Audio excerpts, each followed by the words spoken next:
start. Now, let us see how this has worked.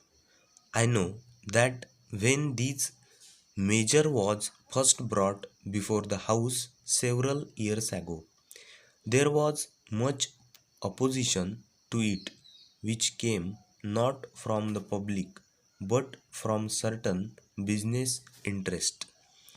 They did not like any kind of government interference in industry. They believed in a kind of laissez faire in this matter, and they thought that if the government came into the picture, their interest would suffer. Naturally, they were openly hostile to these kinds of powers for the government, but that was not the view of the country. I think that by and large public opinion was in favor of government controlling industries, not the type of control that we had at the time of the World War, but a type of control which sets before itself certain objectives, and as the objectives became clearer and clearer, as the government pronounced itself more and more in favor of industrialization in the country, public opinion strongly veered round that particular point of view of the government in this matter, which that government should have control over our industries. But it is the government which has not lived up to its premises.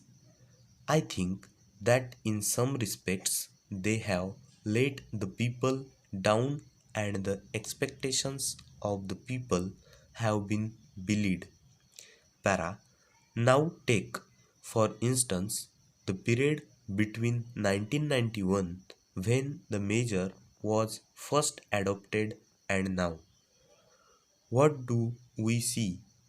We do not have compact figures for the entire period. We have got only certain figures with regard to this matter. Would refer only to the progress reports on the seventh 5-year plan. There you will see that the government had not taken any very effective steps for the development of the public sector.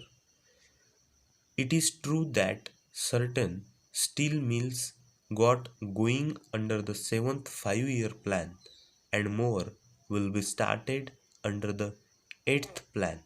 But if you look at the picture, you will find that the public sector was considered to be a secondary matter.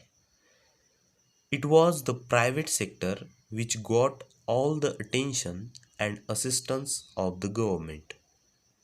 I am not at all suggesting that government was totally unmindful of the public sector. What I am saying is that when the government entered into the picture, it did not give to the public sector the attention that it deserved.